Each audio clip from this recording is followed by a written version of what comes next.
Assalomu alaykum, hurmatli kuzatuvchilar, uy bekasi muxlislari, podpisчиклар, kuzatuvchilar.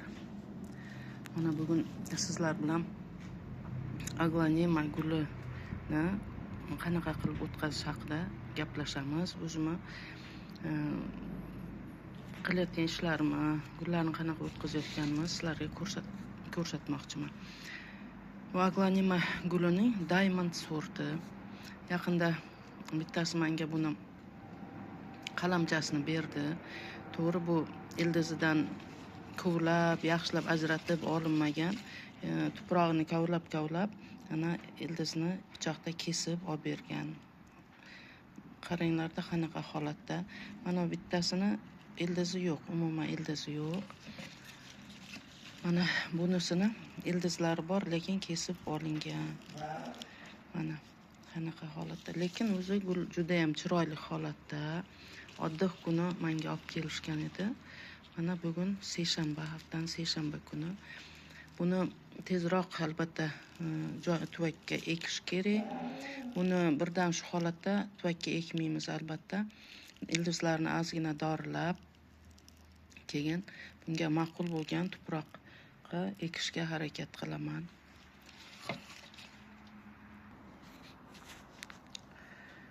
Mana biz oldin bu katta aglonemani ikkalasi bir gul tagidan olingan, gul yonidagi betkalardan olingan. Mana hozir biz buni yon atroflarini tozalab olamiz. Mana bitta qo'limda telefon ishlayotganim uchun menga albatta noqulayroq. Mana влажный salfetkada mana tuproqlarni artib tashlaymiz. Buning tarkibida spirti bor albatta. Bu ozgina bo'lsa ham tozalanadi, zararsizlanadi. Kesilgan joylari lat yeb qolish kerak emas. Qaysi ma'nodaki mikroblar tushib qolish kerak emas-da buni. Hozir men yaxshilab buni artib tozalab, keyin sizlarga ko'rsataman.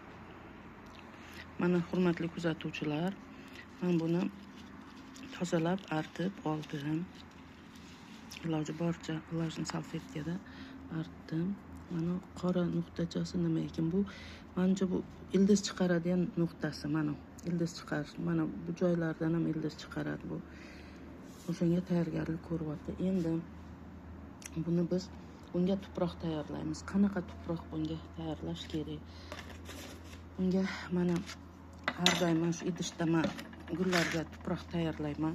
Endi bunga mana kichkina stakanda mana biogomus bor menda. Biogomusim mana hamma taniydi. Bunaqa tuproq bozorlarda sotiladi. Uchtasi bittada deydi. Ichida har xil foydali narsalar, nima deydi? Qo'shimchalar bor. Bunda biogomus, kokosov tur, tuproq, vermikulit, fosfor, karbamid, ammofos, sulfat, perlit bor deb yozilgan. Endi hozir bundan biz yarim stakan olsak yetadi bu gulimga, chunki men buni mana shunaqa xuddi shunaqa stakanga ekmoqchiman. Mana tagi teshilgan, qaychada qirqib olingan. Buni men ishlatganman oldin. Endi tozalab oldim. Shu tuproq idishga ekaman. Hozir mana yarim stakandan ko'proq men biogomus oldim. Biogomusimiz nam, o'rta holatda. Shunaqa juda nam bo'lishi ham shart emas birinchi kuni. Endi bunda yozilgani bilan mana ichida baribir perlit men ko'rmadim, balki ko'rmayotgandir menga. Mana bu bo'lgan bilan juda ham kam miqdorda.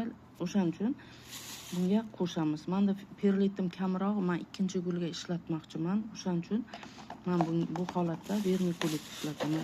Vermikulit ham xuddi shunaqa. Buning tarkibida ozuqa yo'q, lekin havo o'tkazadi, tuprog'ingizni yengil qiladi. O'shaning uchun men vermikulit qo'shaman bunga. Bunaqa holatdachi buni har xil vermikulitni o'ziga eksa ham bo'ladi bu gulimizni, yoki perlitni o'ziga ham eksa bo'ladi. Mox fagunumga o'ziga ham eksa bo'ladi. Endi hozir biz bunga baribir ozgina bo'lsa ham ildizlari bor. O'shaning uchun buni ekamiz. Ozuqasi bor, tuproqqa ekaman. Mana bismillahirrohmanirrohim. Mana vermikulit yarim stakandan kamroq mana qo'shdim. Endi bunga biz qo'shamiz chala yongan o'tinni maydalab qo'shamiz. Mana menda bor bunaqa o'tin yoqqanlarimizda olib qo'yganman. O'shani mana shu gullarga foydalanish uchun mana buni maydalaymiz. Bunaqa mayda bo'lib ketish shart emas, lekin buni tarkibida bo'lishi kerak. Bu tuproqqa ozgina nima desam, kislinka beradi. Keyin har xil zarar kunandalardan, zararli hasharotlardan gulimizni ildizini himoya qiladi. O'shaning uchun bu qo'shiladi ham. Bu yengil narsa, tuprog'ingiz yengil bo'ladi.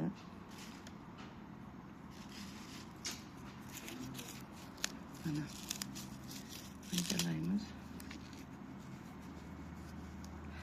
Qo'llarim qop-qora bo'ldi.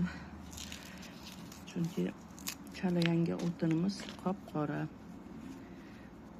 Endi buni yaxshilab aralashtiramiz. Sizlarga juda yaqin joydan ko'rsatyapman.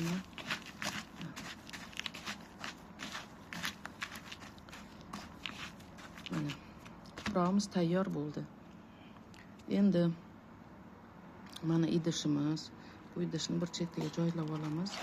Qulay bo'lishi uchun mana ozgina tuproq solib olamiz idishni ichiga. Men praktikamda bu aglaniyni ikkinchi marta men o'stirishga harakat qilyapman. Qani ko'ramiz. Bu aroidlar oilasiga mansub gul. Men aroidlar oilasiga mansub gullar bilan ko'pi bilan shug'ullanganman, lekin именно bu aglonema men praktikamda juda ko'p emas. Bu ikkinchisi. Endi buni hozir ozgina suvga tekkizib olamiz. Mana ildizlarning uchini mana qo'yib turamiz hozir. Endi menda bu yoqda ko'mir bilan karnevinim bor edi. Men buni maydalab ko'mir bilan epin emas, adashyapman. Karnevinni aralashtirib shu idishga solib qo'yganman. Mana ikkalasini aralashtirib idishga solib qo'yganman. Hozir endi buni ichiga ildizi sig'maydi albatta. Buni mana shu idishga solamiz. Mana ko'mir bilan karnevin ikkalasini aralashmasi. Endi bunga mana ildizini mana botiramiz. Ildizlarini. 4 ta ildiz bor ekan, mana essiz pichoqda bu kesilgan. Mana yaxshilab botiramiz.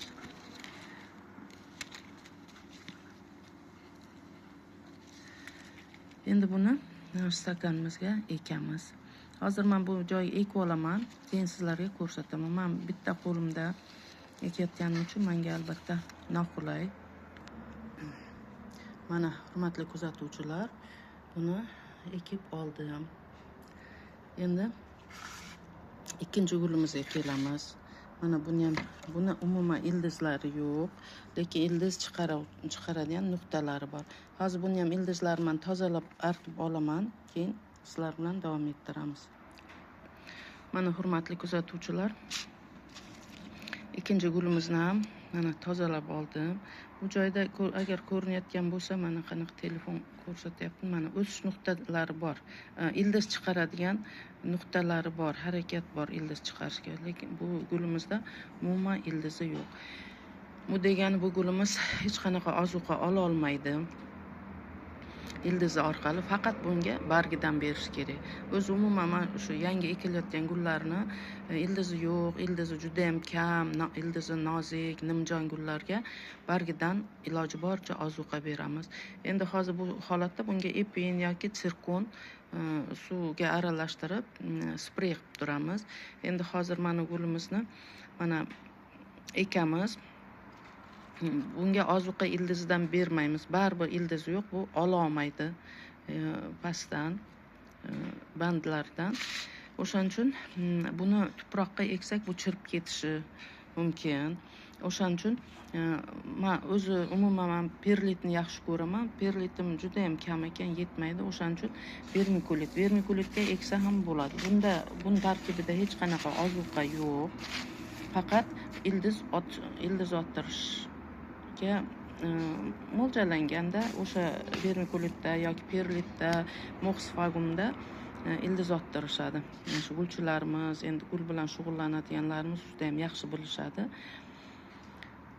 Mana endi buni men ozgina namlab olaman. Men sprey qilib, bu quruq. Salgina bo'lsa ham namlanishi kerak bu.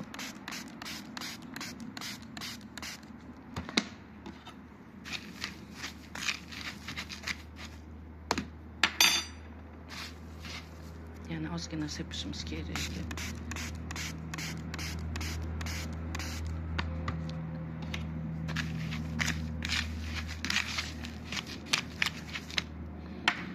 Aralashtirib olib, namligi yetarlik, yaxshi. Yana baribir ko'nglim bo'lmadi, yana sepdim, sal bo'lsa ham namligi men ko'ngildagidek bo'lsin deb. Chunki bunda biz ekkanimizda pastidan suv quymaymiz, faqat bargidan suv beramiz. Mana tuproq tayyor, tuproq emas, vermikulitim tayyor. Endi men bu gulni olaman, ozgina suvga botirib olaman. Endi mana idishda boya ko'rdinglar, birinchi gulimni ham ildizchalarni botirib oldim. Ko'mir bilan nima deydi? Karnivingni aralashtirib qo'yganman. Mana shunga botirib olamiz. Mana endi buni mana shu stakanchaga ekaman. Juda ham kichkina, albatta bu menimcha bu stakanim bunga kattaroq deb o'ylayman shu gulimga. Buni o'shancha sal pastroq qilib ekaman. Vermikulitni ham kamroq solaman. U chuqurroqda turadi shunda. Kichkina stakanim bor, ancha kichkinaroq bu gul ag'darib yuboradi uni. Juda ham kichkina 50 grammlik stakanim bor edi. Mana soldim vermikulitni. Endi hozir men ekib olaman, keyin yana sizlar bilan davom etaman. Mana hurmatli kuzatuvchilar, ekib oldim bu gullarimni. Endi bu gullarimizga mana menda o'sha idishda suv bor, sepadigan idishda, bu yerda 1,5 litrdan ko'proq suv bor. Endi bunga men bir tomchi sirkon solaman. Mana sirkon oldim. Bunda juda ham kam qolgan, qani ko'ramiz, bir tomchi norma bo'ladi. Juda ham kamdir, buni tushishi ham qiyin bo'lyapti. Ana, bir tomchi. Endi buni qopqog'ini yopib, yaxshilab chayqaymiz. Agonima gullariga hozir shu holatda bunga yantarka sepsak ham bo'ladi yoki Bonaforte. Hozir men yantarkam bor, lekin sirkon stressga qarshi deb o'shani men sepishga qaror qildim. Keyingi gallari tez buni albatta sprey qilib turamiz. Keyingi gallar yantarka sepaman yoki Bonaforte sepish mumkin. Bu gullarimiz yorug'likni juda ham yaxshi ko'radi. Tikka quyosh nurini emas, yorug'lik tushib tursa, o'shani yaxshi ko'radi. Keyin sug'orish, bu gullarimiz sug'orishda juda tagini ko'p suv quyib yuborsangiz ham chirib ketadi yoki kam suv quysangiz ham unga ham stressga tushib qoladi. O'shancha bu gulni juda ham hamma gullarimizda ham barmog'imizni tuprog'iga botirib ko'ramiz. Mana shu taxminan 2-3 sm shuncha bir polistein, bir barmoqni shuncha o'lchaymizda, quruq bo'lsa, demak sug'orsa bo'ladi. Shunaqa qilib sug'oramiz. Endi bu gullarimizga tushadigan kasalliklari shitovka ko'p tushar ekan bu gullarga. O'rganishga harakat qildim. Yana boshqa zarar kunandalari ham bor. U holatda Actara sepiladi, Fitaverm sepiladi. Hozircha men bilganlarim, praktikamda umuman o'qib o'rganib chiqqanlarim shu bo'ldi. Endi bu gulni biz har xil konteyner idishlarga solib qo'ysa bo'ladi yoki ustiga baklashka to'ntarsak bo'ladi. Men bu holatda gullarimga paket kiygizmoqchiman. Paketga kiygizib boylab qo'yaman. Hurmatli kuzatuvchilar, mana gulim. Bunga paket men tepadan kiygizishga to'g'ri keldi. Tepadan kiygizdim. Mana pastidan squshlab qo'ydim. Mana ikkinchi gulim. Buni ham pastidan kiygizib, tepasidan barglari uzun-uzun bo'lganigami, paket buni qoplamadi. Kichkina gulmas edi o'zi. Bu mana tepasidan squshlab qo'ydim. Vaqti bilan buni ochib, suv sepib turamiz.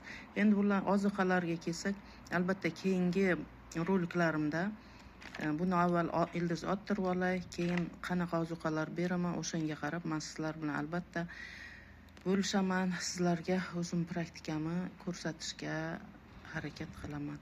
Sog' bo'linglar, omon bo'linglar, podpiska bo'linglar, like bosinglar, sizga ko'rsatuv ma'qul kelgan bo'lsa. Allohga omonat bo'linglar.